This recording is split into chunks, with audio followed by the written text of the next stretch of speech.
இறையேசுவில் அன்பிற்கும் மதிப்பிற்கும் உரிய திருத்தல அதிபர் பங்குத்தந்தை அவர்களே, இத்திருப்பலியில் பங்கேற்கும் சகோதர குருக்களே, அருட்சகோதரிகளே, உறுதி பூசல் என்ற அருட்சாதனத்தை பெற இங்கு வந்திருக்கும் அன்பு பிள்ளைகளே, பெற்றோர்களே, சகோதர சகோதரிகளே, கோடி அற்புதர் புனித அந்தோனியாரின் பக்தர்களே, உங்கள் அனைவருக்கும் நம் ஆண்டவராகிய இயேசு கிறிஸ்துவின் திருப்பெயரால் மாலை வணக்கமும் ஆசீரும்.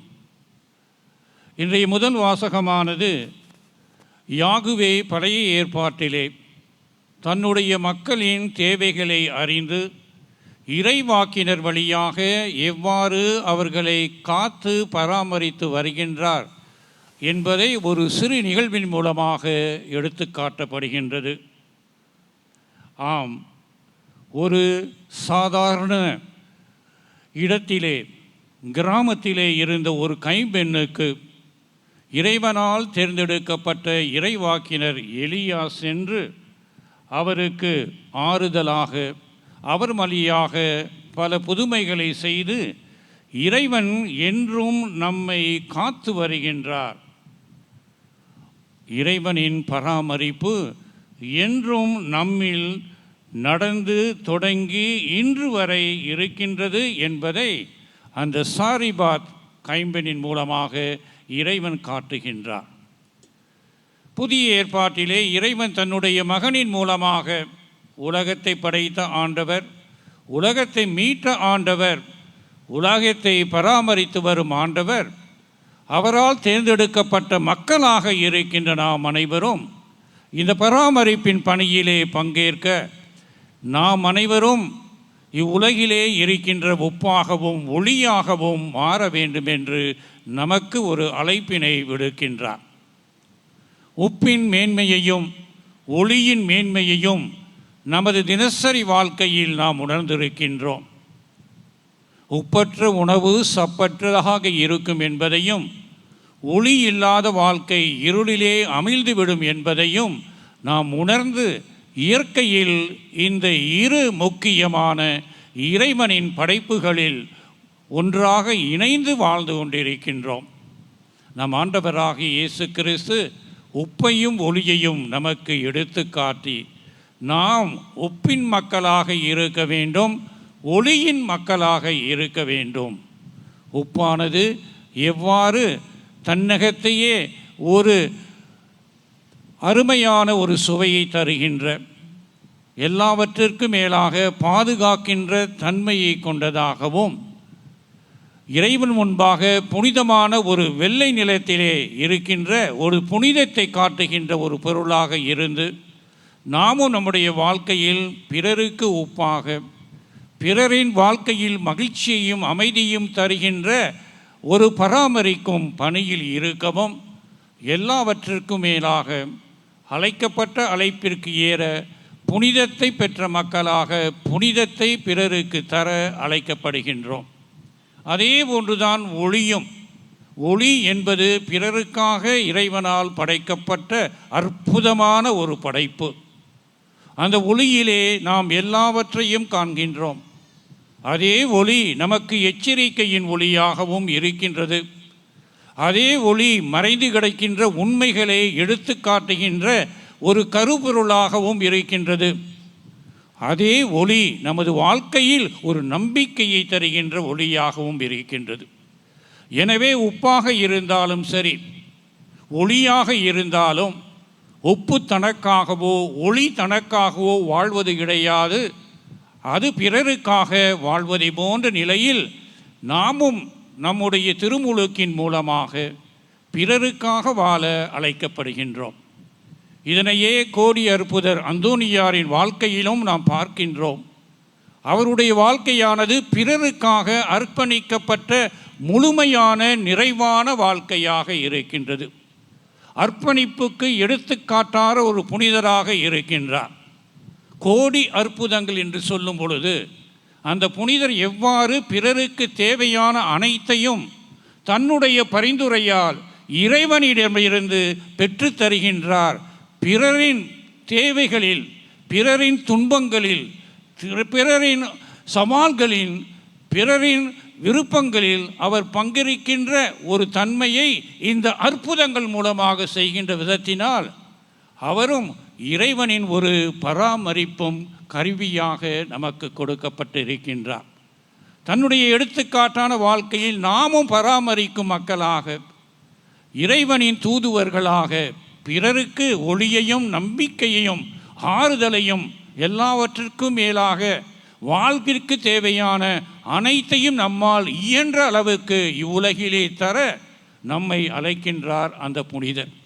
எடுத்துக்காட்டான வாழ்வு 3 வகையிலே பார்க்கின்றோம் அவருடைய வாழ்க்கையிலே. முதலிலே இறை வார்த்தையை தாங்கிய ஒரு வார்த்தை வாழ்வு. இறை வார்த்தையை அடிப்படையாக கொண்டு தன்னுடைய வார்த்தையை அமைத்து கொண்ட காரணத்தினால் விவிலியத்தை நன்கு அறிந்து புரிந்து படித்து அதை உள்வாங்கி தன்னுடையதாக்கி அதை பிறருக்கு அறிவிக்க இறைவனால் தனிப்பட்ட வரமான ஒரு மறைபரப்பும் பணியை அவர் ஏற்றுக்கொண்டு அவர் ஆற்றிய மறைவுரைகள் எல்லாம் எல்லா மக்களையும் கவர்ந்தது, எல்லோருக்கும் ஆறுதலாக இருந்தது, எல்லோருக்கும் மனமாற்றத்தை தருகின்ற மறைவுரையாக இருந்தது. வாழ்க்கையிலே மகிழ்ச்சியற்று பொருளற்று துன்பத்திலே எதற்காக நான் வாழ்ந்து கொண்டிருக்கின்றேன் இருக்கின்ற அனைவருக்கும் வாழ்வின் பொருளையும் வாழ்க்கையின் வழிமுறையையும் எடுத்து காட்டுகின்ற இறை வார்த்தையின் எடுத்துக்காட்டாக இருந்தது. இரண்டாவது, பராமரிக்கும் அவர் திவ்ய நற்கருணையின் மூலமாக எவ்வாறு ஆண்டவர் நம்முடன் இருந்து செயலாற்றுகின்றார். உண்மையிலே நற்கருணையில் இறைவன் வீற்றிருக்கின்றார், நமக்காக காத்திருக்கின்றார். ஆலயத்தில் இருக்கின்ற அந்த நற்கருணை பெட்டியிலே என்றுமே நம்முடைய வரவிற்காக நம்முடன் உறவாட நமக்கு வேண்டிய அனைத்து வரங்களையும் தர நம்மை வழிநடத்த அந்த ஆண்டவர் பராமரிக்கும் ஒரு நற்கருணையின் அன்பின் சின்னமாக இருக்கின்றார் என்பதை சரிவர உணர்ந்த நம்முடைய புனிதர் தன்னுடைய வாழ்க்கையிலே நற்கருணையை பற்றி குறைவாக பேசிய அனைவர்களுக்கும் உண்மையை புதுமைகளால் எடுத்து கூறி நன்மையில் திவ்ய நற்கருணையில் உண்மையிலே இறைவன் வீற்றிருக்கின்றார், இறைவன் நம்மோடு உறவாடுகின்றார், பராமரித்து நம்மை காத்து வழி நடத்துகின்றார் என்பதை. மூன்றாவது, தம்முடைய ஜெப வாழ்க்கையின் மூலமாக ஜெபத்திலே பல நேரங்களை செலவழித்து இறைவனோடு உரையாடி எல்லாவற்றிற்கும் மேலாக தியானத்தில் அமிழ்ந்து இறைவனோடு கொண்ட உறவானது அந்த உறவானது பிறருக்கும் தர வேண்டும். அதனால் பிறர் இறைவனுடைய அனைத்து வரங்களையும் பெற வேண்டும், அவர்களுக்கு தேவையான அனைத்து உதவிகளையும் செய்ய வேண்டும் என்பதை தன்னுடைய ஜெப வாழ்க்கையின் மூலமாக எடுத்து காட்டுகின்றார். இயேசுவில் அன்புக்குரியவர்களே, இத்தகைய அருமையான கோடி புனிதர் அந்தோனியாரை நாம் நம்முடைய திருத்தலத்தில் பெற்றிருக்கின்றோம். நம்முடைய உயர்மறை மாவட்டத்தில் இத்தகைய ஒரு அருமையான திருத்தலமானது வளர்ந்து வருவதைக் கண்டு திருத்தல அதிபர் பங்கு தந்தை அவர்களுக்கு என்னுடைய நன்றியையும் பாராட்டுதலையும் தெரிவித்துக் கொள்கின்றேன். ஏறக்குறைய 13 வருஷமாக நான் இங்கே இருக்க இந்த மறை மாவட்டத்தில் பார்க்கின்றேன் இந்த பங்கானது, இந்த திருத்தலமானது எவ்வாறு வளர்ச்சி உற்று ஒரு புகழுக்காக கிடையாது, இறைவனுடைய பராமரிப்பு எவ்வாறு எலியா வழியாக அந்த சரிபாத் பெண்ணுக்கு கைம்பெண்ணுக்கு இறைவன் உதவி செய்கின்றார், அதே போன்று இந்த திருத்தலமும் புகழுக்கு அன்று இறைவனின் பராமரிப்பு உணர்வை நாம் நம்முடைய புனிதர் மூலமாக எடுத்துக்காட்ட இந்த திருத்தலம் வளர்ச்சி பெறுகின்றது. இதுவும் இறைவனின் செயல், இறைவனுக்கும் நன்றி கூறுவோம். இன்றைய தினத்திலே நம்முடைய பங்கிலே இருக்கின்ற திருத்தலத்திலே இருக்கின்ற பிள்ளைகள் உறுதி பூசல் என்ற அருட்சாதனத்தை பெற இருக்கின்றார்கள். அன்பின் நற்கருணை வலிமையின் அருட்சாதனம் உறுதி பூசல். இறைவன் இந்த அருட்சாதனத்தின் மூலமாக தூய ஆவியானவர் மூலம் நமக்கு வேண்டிய கொடைகளையும் கனிகளையும் கொடுத்து நாமும் புனிதரை போன்று, நாமும் இறைவாக்கினர் எலியாவை போன்று பிறருக்கு எடுத்துக்காட்டாக நற்செய்தியை பிரதிபலிக்கும் சின்னங்களாக மாற நமக்கு தேவையான வரங்களையும் நமக்கு தேவையான வழிமுறைகளையும் நமக்கு தேவையான ஞானத்தையும் கனிகளையும் பெற இந்த அருட்சாதனம் மிகவும் நமக்கு தேவையாக இருக்கின்றது. எனவே இந்த அருட்சாதனத்தை பெறவிருக்கும் நமது பிள்ளைகளுக்காக நாம் ஜெபிப்போம், அவருடைய பெற்றோர்களுக்காக ஜெபிப்போம். ஒவ்வொரு முறையும் இந்த திருநிகழ்விலே எல்லா இடங்களிலும் நான் கூறுவது, இது ஒரு கடமைக்காக குடும்ப விழா கிடையாது, ஒரு ஆன்மீக விழா. இந்த அருட்சாதனத்தின் மூலமாக நமது பிள்ளைகள் கிறிஸ்துவின் வீரர்களாக வீராங்கனைகளாக மாறி கிறிஸ்துவுக்கு சான்று பகருகின்ற புனித அந்தோனியாரை போன்று எடுத்துக்காட்டான வாழ்க்கையை தங்களுடைய சொல்லால் மட்டுமல்ல செயலாலும் தங்களுடைய வாழ்க்கையில் மௌனத்தாலும் நிரூபித்து காட்டுவதற்கு இந்த அருட்சாதனமானது அவர்களுக்கு கொடுக்கப்படுகின்றது. ஆன்மீக ரீதியில் இந்த அருட்சாதன விழாவில் பங்கு பெற உங்களை அன்புடன் அழைக்கின்றேன். ஆயர் என்ற முறையிலே சமயத்திலே சில கேள்விகள், மறைக்கல்வியை எவ்வாறு நமது பிள்ளைகள் பெற்றிருக்கின்றார்கள் என்பதை அறிய கேட்கப்படும். நேரமில்லை, இருப்பினும் அதெல்லாம் தயார் பண்ணிட்டு வந்திருப்பீங்க. அதனால் நான் கேள்வி கேட்டால் தான் நீங்கள் சந்தோஷப்படுவீங்க. இல்லாட்டி சொல்லுங்கள், எவ்வளோ தயார் பண்ணி வச்சுட்டு அவர் கேள்வி கேட்காமல் போயிட்டாரன்ட்டு. அதனால் பெற்றோர்களே, அந்தோனியாரின் பக்தர்களே, கொஞ்சம் பொறுமையாக இருங்க. பிள்ளைகள் வந்து கேட்குற கேள்விக்கு எவ்வாறு பதில் சொல்கிறாங்கன்னு நீங்கள் பாருங்கள். அவங்களுக்கு பதில் தெரியாதுன்னா நீங்கள் சொல்லுங்கள். இல்லாட்டி சிஸ்டர்ஸ் நிறையா பேர் வந்திருக்காங்க, இல்லாட்டி ஃபாதர் சொல்லுவாங்க, கடைசியில் பங்குசாமியார் சொல்லுவார். அதனால் எல்லாருமே ஒன்றா சேர்ந்து விடையை கண்டுபிடிப்போம் தெரியாத கேள்விக்கு. அதற்கு மேலே புனித அந்தோனியார் வழி காட்டுவார். ரொம்ப சிம்பிளான கொஷின் தான். உறுதி பூசல் பெற்றால்தான் மோட்சத்திற்கு போக முடியுமா? யாருக்கு தெரியும்? கை தூக்கிட்டு பேரை கிளியராக சொல்லி, ஃபாதர் அங்கே பாருங்கள், அங்கே ஒருத்தர், வெரி, உங்கள் பேரை தெளிவாக சொல்லுங்கம்மா, சத்தமாக சொல்லுங்கள். த மோஸ்ட் ரெவலண்ட் பிஷப், என் பெயர் ஷாலினி பிரின்சி. நம்ம உறுதி பூசல் எடுத்தாதான் ஹெவனுக்கு போக முடியும்னு இல்லை, நம்ம நல்ல வாழ்க்கையை வாழ்ந்தாலே போக முடியும். அப்போ உறுதி பூசல் பெற வேண்டியதில்லை? இல்லை, உறுதி பூசல் எடுக்கணும், நம்ம இயேசுவை நம்புறதுக்காக எடுக்கிறோம். அதனால அது நம்புவதற்காக எடுக்கிறோம். ஆனால் விண்ணகத்துக்கு போகிறதுக்கு நல்ல வாழ்க்கை நடந்தால் அதே போதும். புதிய ஒரு பதில் எனக்கு இது. எல்லாத்தையும் கிடைக்கிறதெல்லாம் வாங்கிக்கலாம், வாழ்க்கையை நடத்திக்கலாம். அந்த முறையில் நல்ல முறையில் சொல்கிறேன். முக்கியமாக கொடுக்கறது இந்த நல்ல வாழ்க்கையை நடத்துவதற்கு ஆவியானவரின் அருள், ஆவியானவர் கொடைகள் கனிகள் தேவை. அப்போ தான் நீ நல்ல வாழ்க்கை நடத்த முடியும். அதனால் உறுதி பூசல் கிறிஸ்தவர்களாகிய நாம் கட்டாயமாக பெற வேண்டும். பிற மதத்தினை சார்ந்தவர்கள் தங்களுடைய மனசாட்சிக்கு ஏற்ப நடக்கும் பொழுது அவர்களும் விண்ணகத்திற்கு செல்லலாம். கைத்தட்டிருங்க அந்த பாப்பாவுக்கு. உறுதி பூசலை யார் கொடுக்கலாம்?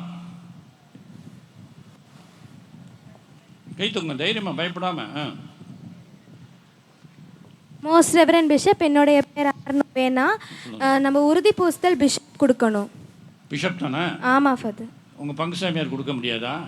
கொடுக்கலாம், ஆனால் ஏதாவது எமர்ஜென்சி சுச்சுவேஷன்ஸ்னா இல்லை அடல்ட் பேப்டிசம் படுறாங்கன்னா அப்போ ஃபாதர் கொடுக்கலாம், பிஷப்போட பெர்மிஷனோட. Very good. டெலிகேட் பண்ணணும். என்னென்ன சுச்சுவேஷனில் பிஷப் வர முடியாமல் பெறட்ட கொடுக்கலான்னு சொல்கிறேன்? அடல்ட் பேப்டிசம் எடுக்கும்போது பிஷப்க்கு உடம்பு சரியில்லைண்ணா. அப்போ அடல்ட் பேப்டிசம் எடுக்கும்போது பிஷப் ஆஸ்பத்திரி போயிடணுமா? அப்படி இல்லை. இல்லாட்டி எப்படி சொல்லு பார்ப்போம்.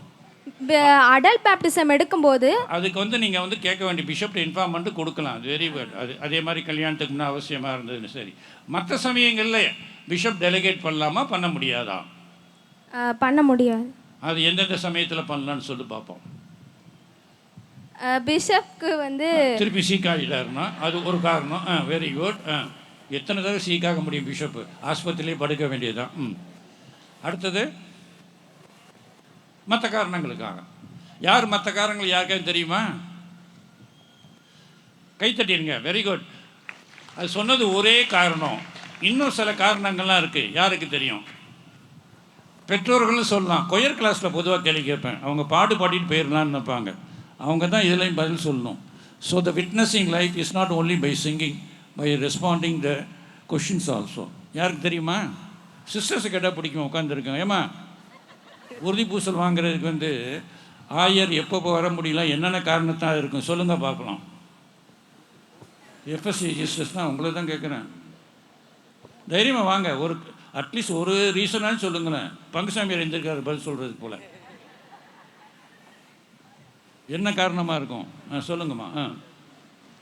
Bishop out of station. என்ன காரணம்? பிஷப் அவுட் ஆஃப் ஸ்டேஷனில் இருக்கும்போது. அவருக்கு என்ன அவுட் ஆஃப் ஸ்டேஷனு? போப்பை பார்க்க போயிருக்கலாம். அந்த டைமில் நீங்கள் இல்லாத சமயத்தில் we can ask parish priest. அவசியத்தின் காரணமாக வெளியே போயிருக்கும் பொழுது. Very good. இன்னொரு காரணம் யாராக்கே தெரியுமா? சொல்லுங்கள். வெரி குட் பாய். காம் உன் பேர் என்ன? என் பெயர் என் பெயர் வந்து வி கேப்ரியல் ஜான். சொல்லுங்கள். நீங்கள் வந்து இது அந்த மாதிரி வந்து வேளாங்கண்ணி போய் இது அந்த மாதிரி வந்து மாஸ் வந்து அங்கே வந்து இம்பார்ட்டன்ட் மாஸ் வந்து இருந்ததுன்னா நீங்கள் தான் அங்கே போய்ட்டு அட்டன் பண்ணல.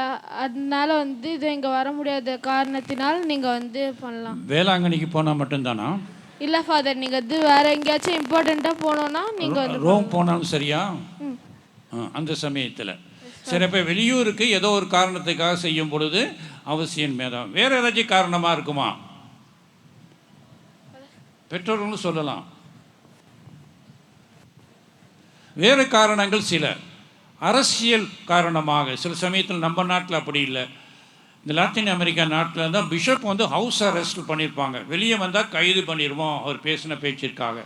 அந்த சமயத்தில் ஆயர் வெளியே வர முடியாது அந்த சமயத்திற்காக. அல்லது வன்முறையால் சில பேர் ஆயருடைய உயிருக்கு பாதுகாப்பு கொடுக்க மாட்டோம், வெளியே வந்தாருன்னா கொலை பண்ணுவோம்னு சொல்லும் பொழுது அந்த சமயத்தில் இது போன்ற பல காரணங்களுக்காக ஆயர் வர முடியாத சமயத்தில் ஆயர் ஒரு தன்னுடைய குருவை டெலிகேட் பண்ணலாம். இறுதி கேள்வி மிகவும் முக்கியமானது. உறுதி பூசலில் பயன்படுத்தும் எண்ணெயின் பெயர் என்ன? அது எங்கிருந்து வருகின்றது?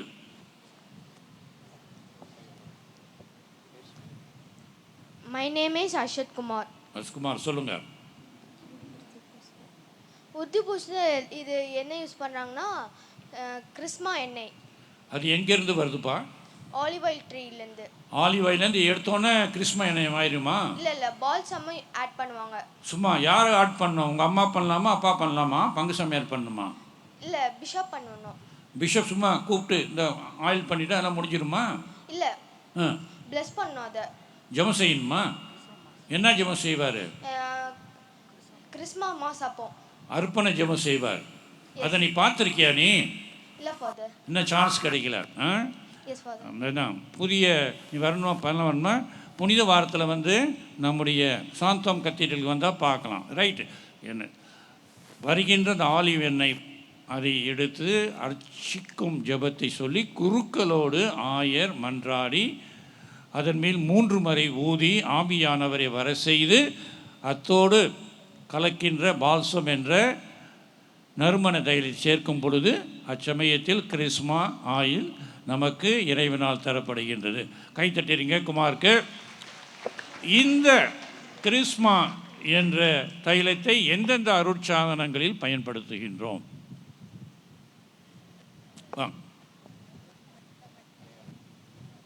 மோஸ்ட் ரெவரண்ட் பிஷப், என் பேர் Akshant Alfred. Okay. Baptism, confirmation, holy orders. திருமணத்தில் யூஸ் பண்ண வேணாம். ஏன்? அங்கே தைலமே யூஸ் பண்ண மாட்டாங்க. ஏன் பண்ண மாட்டாங்க தான் நான் கேட்குறேன். தெரியாமல் நீ என்ன நினைக்கிறேன்? ஏன் யூஸ் பண்ண பயனே இல்லைன்னு கேட்காவா? அப்படி இல்லை. அது எப்படி? அப்புறம் திருமணத்தில் திருமணம் செய்கின்றவர் யார்? ஆணும் பெண்ணும். எனவே அவர்களுடைய அந்த வாக்குறுதி அதை திருமணம் நிறைவேற்றுகின்ற குரு அதை அர்ச்சிக்கும் பொழுது திருமணம் உண்டாகும். எனவே அங்கே அவங்களை அர்ச்சிக்கப்படுத்த வேண்டியது தேவையில்லை. அதனுடைய காரணத்துக்காக இன்னொரு இடத்துல நாம் பயன்படுத்த முடியுமா முடியாதா? எந்த இடம்னா இறக்கும் தருவாயில் இருக்கிறாங்க. அவங்களுக்கு கிறிஸ்மா எண்ணெய் யூஸ் பண்ண முடியாதா? தைலத்தை முடியாது. ஏன் அது முடியாது? ஏன்னா இறந்தவர்கள் அங்கே ஒரு தைலத்தை யூஸ் பண்ணுறாங்களே, அது வந்து ஓஐன்னு சொல்லுவாங்க. அந்த எண்ணெய் நோயில் பூசுதலுக்கு யூஸ் பண்ணுவாங்க. அது நோயில் பூசுதல் இடம். Very good, very good. Also thank you very much. So I am very happy. Thank you very much for the all those who have prepared the girls and boys for this important occasion, parish priests as well as the people who have collaborated with him. எனவே இறையேசுவின் அன்புக்குரியவர்களே, இப்பொழுது பக்தியாக இந்த திருநிகழ்விலே பங்கு பெற்று வருகின்ற தூய ஆண்டவர் நமது பிள்ளைகளை நிறைவாக ஆசீர்வதித்து கனிகளையும் குடைக்க பக்தியுடன் ஜெபிக்க உங்களை அன்புடன் அழைக்கின்றேன். ஆமென்.